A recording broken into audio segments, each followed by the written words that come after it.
আজকে কোনো গল্প নয়, একটি সত্য ঘটনা বলতে চলেছি। ধরো তুমি একটা দুর্ঘটনার কবলে পড়ে একটা নির্জন দ্বীপে আটকে পড়েছো। চারিদিকে শুধুই সমুদ্র। তুমি সেখানে নিজেকে কিভাবে বাঁচিয়ে রাখবে? সে 5 বছর একটা জনমানবহীন দ্বীপে কাটিয়েছিল। সে কিভাবে একাকী ওই নির্জন দ্বীপে বেঁচেছিল সেই গল্পটি আজকে বলবো। আর গল্পের শেষটা তোমার চোখে জল এসে যাবে। তো গল্পে যাওয়া যাক, চলো। তো গল্পের শুরুতেই আমরা চার্ক নোল্যান্ড নামে এক ব্যক্তিকে দেখতে পাই। সে ফেডেক্স কোম্পানির হয়ে কাজ করে।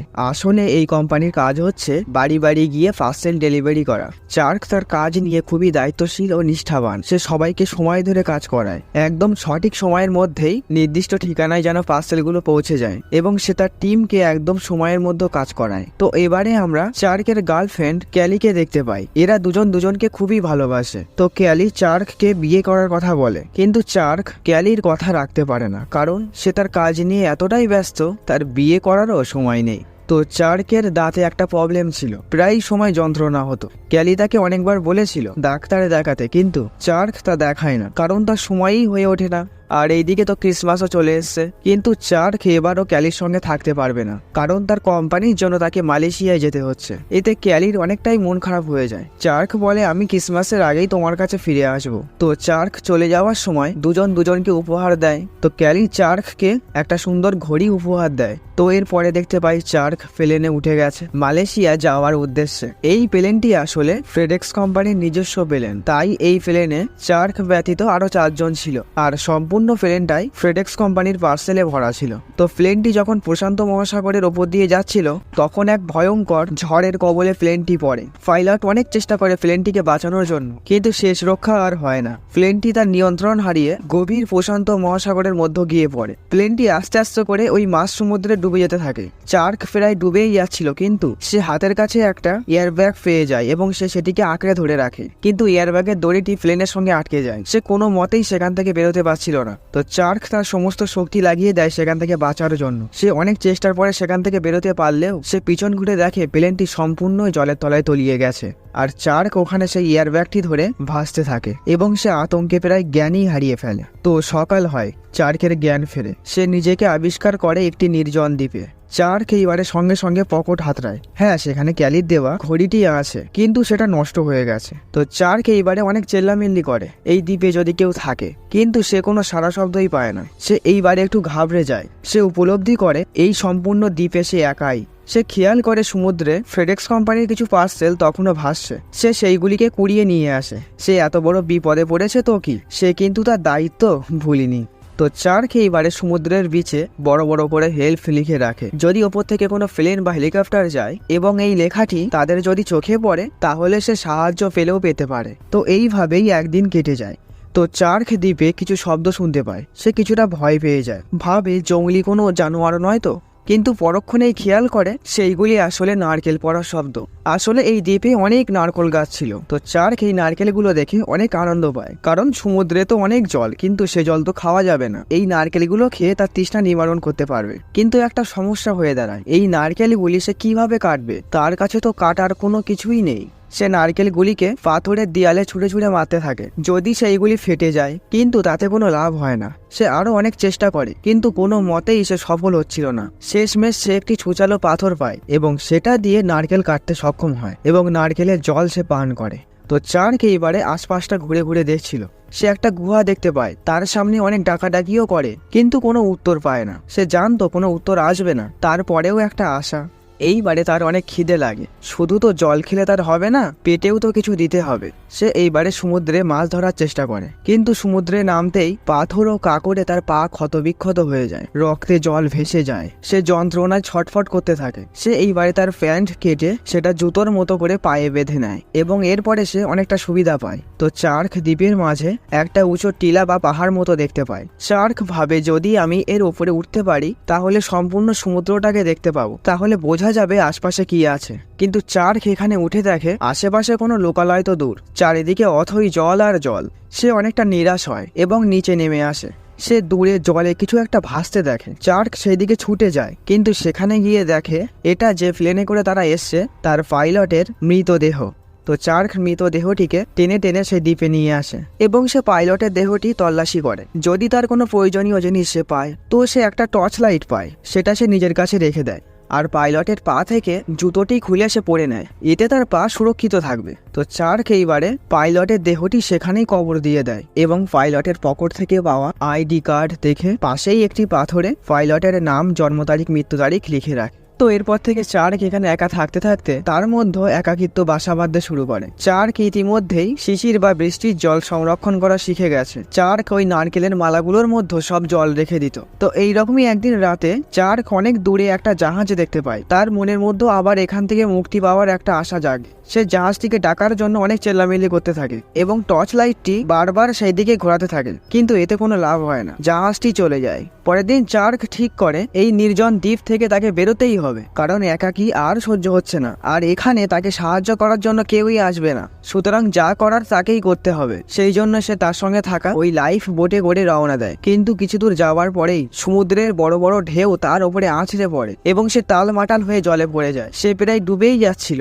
কোনো মতে সে যাত্রায় সে বেঁচে যায় এবং সে আবার ওই দ্বীপে ফিরে আসে। সেই রাতেই আবার দ্বীপের মধ্যে বিশাল বড় একটা ঝড় আসে। সে সেখানে থাকা ওই গুহার মধ্যে আশ্রয় নেয় এবং টর্চ লাইটটি সারা রাত জ্বালিয়ে রাখে। বলা যায় না, বন্য জন্তু জানোয়ারেরও তো ভয় আছে। তো সকাল হয়, চার্ক দেখে টর্চ লাইটটির ব্যাটারি শেষ। তার মানে তার কাছে যেটুকু আলো ছিল সেটুকু নিঃশেষ হয়ে গেল।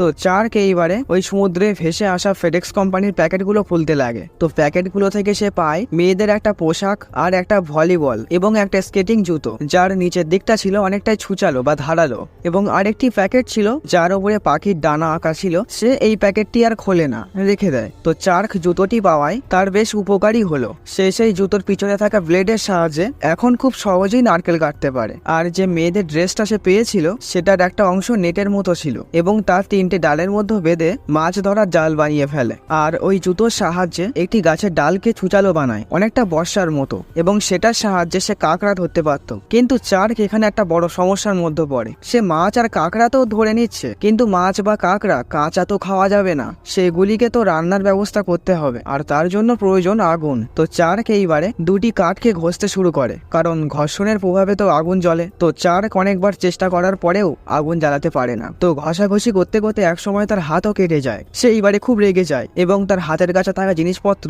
সেসব ছুঁড়ে ছুঁড়ে ফেলতে থাকে। তো একটু পরেই চার্কের মাথা ঠান্ডা হলে তার ওই ভলিবলটির উপরে চোখ যায়, তাতে তার হাতেরই রক্ত লেগেছিল। সে বলটি তুলে নেয় এবং সেই রক্ত লেগে থাকা জায়গায় একটা চোখ মুখ এঁকে দেয় এবং বলটির পিছনে উইলসন লেখা ছিল। তাই সে বলটির নাম দেয় উইলসন এবং তাকে মানুষ বা নিজের সঙ্গী ভাবতে থাকে। আসলে চার্ক এই দ্বীপে তো পুরোই একা। এই নির্জন দ্বীপের এই নিঃসঙ্গতা তাকে খুবই কষ্ট দেয়। তাই এই বলটিকে সে তার বন্ধু হিসাবে ভাবতে থাকে এবং চার্ক বলটিকে এক জায়গায় রেখে তার সঙ্গে কথা বলতে বলতে কাঠে ঘষাঘষি করে আগুন জ্বালানোর চেষ্টা করতে থাকে এবং এইবারে হঠাৎই কাঠের ঘর্ষণের প্রভাবে আগুন জ্বলে ওঠে। চার্ক এইবারে খুব খুশি হয়, সে আগুন জ্বালাতে শিখে গেছে। সে অনেকটা প্রায় বাচ্চাদের মতনই নাচতে শুরু করে। এইবারে চার্ক সেই আগুনে কাঁকড়া মাছ পুড়িয়ে খেয়ে নেয় এবং সে আজকে খুব খুশি, তার আনন্দের শেষ নেই। তো চার্ক এইবারে উইলসনের সঙ্গে কথা বলতে থাকে। চার্ক বলতে থাকে তারা অনেকটাই দূরে আছে, এখানে কোনো মানুষ তাদেরকে বাঁচাতে আসতে পারবে না। চার্কের আবার হঠাৎই সেই দাঁতের যন্ত্রণা শুরু হয়ে যায়। এবার তার গার্লফ্রেন্ডের কথা মনে পড়ে। সে অনেকবার বলেছিল ডাক্তার দেখাতে, কিন্তু তখন সে এই ছোট্ট বিষয় নিয়ে অত গুরুত্ব দেয়নি। চার্কের যন্ত্রণা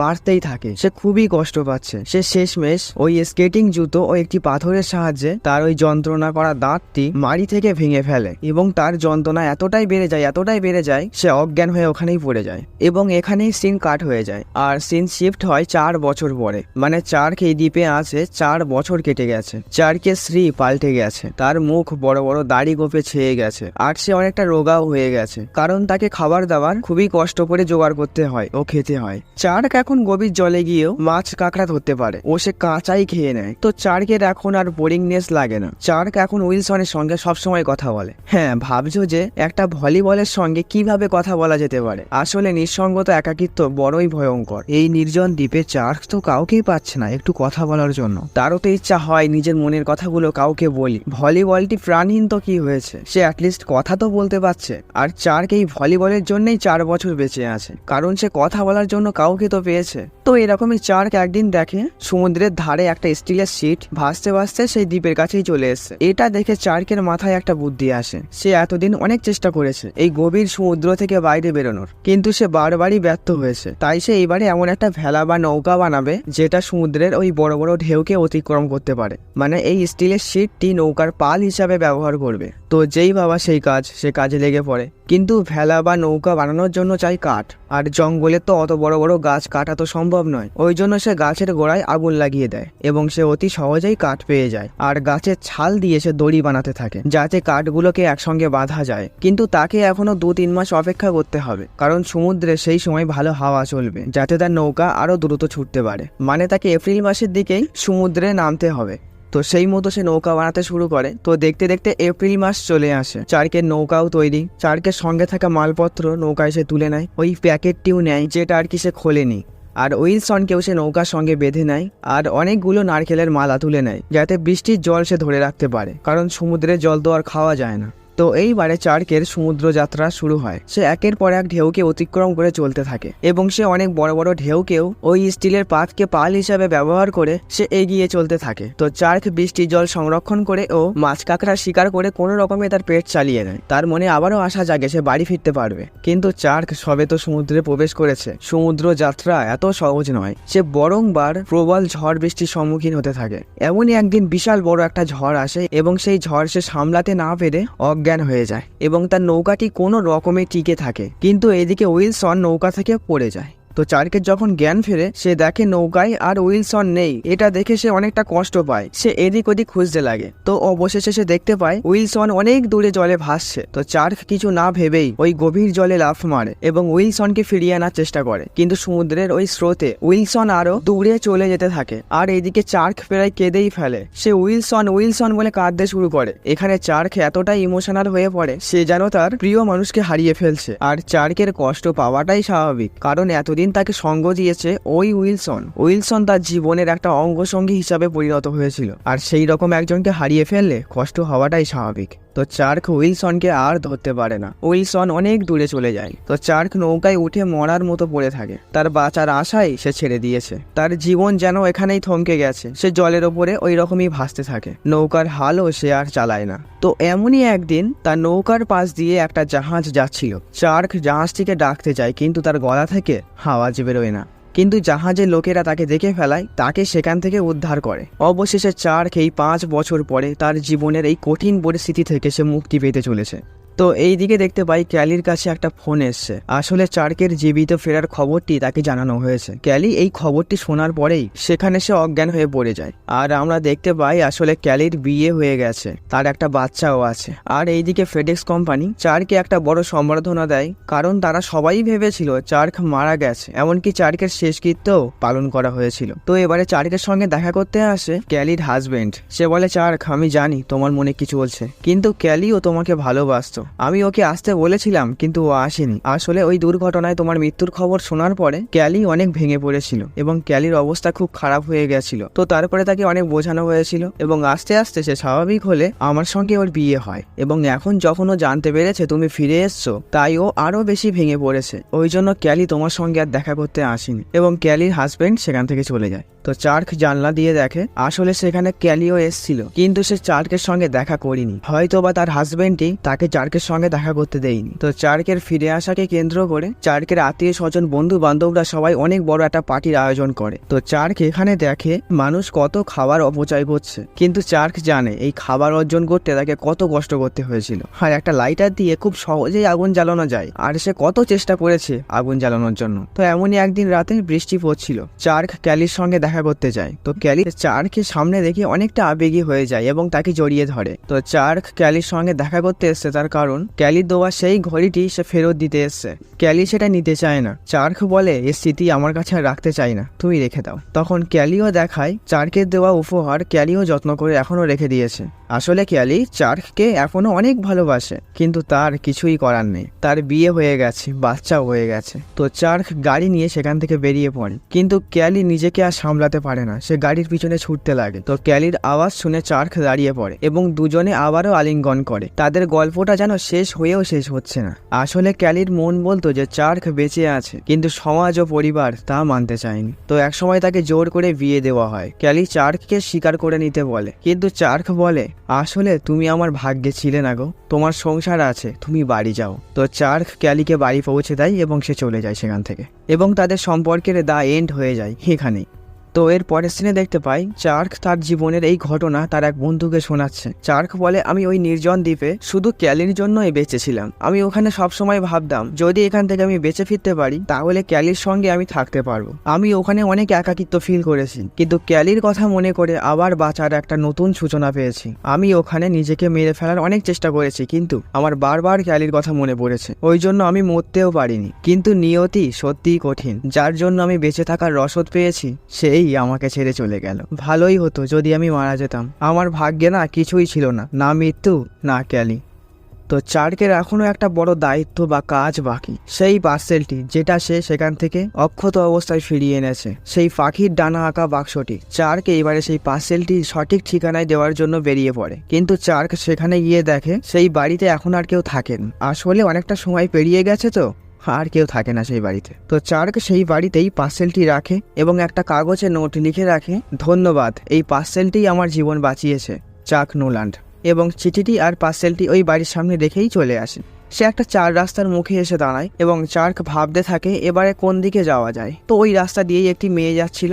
চার্ককে দেখতে পেয়ে বলে, আচ্ছা আপনি মনে হয় রাস্তা হারিয়েছেন। এবং মেয়েটি বলে দেয় কোন রাস্তা কোন দিকে গেছে, এবং মেয়েটি গাড়ি নিয়ে চলে যেতে থাকে। তো চার্ক দেখতে পায় ওই মেয়েটির গাড়ির পিছনে ওই পাখির ডানার মতো চিহ্ন আছে, যেটা ওই পার্সেল বক্সেও ছিল। চার্ক বুঝতে পারে ওই পার্সেলটি আসলে এই মেয়েটারই ছিল। তো চার্ক এইবারে ভাবতে থাকে কোন দিকে যাওয়া যায়, এবং চার্ক মেয়েটি যেদিকে গেছে সেই দিকেই তাকিয়ে থাকে। আর গল্পটি এখানেই শেষ হয়ে যায়। হয়তো পরবর্তীতেই এই মেয়েটির সঙ্গে তার যোগসূত্র হতে চলেছে। তো যাই হোক, গল্পটি কেমন লাগলো অবশ্যই জানিও। টাটা।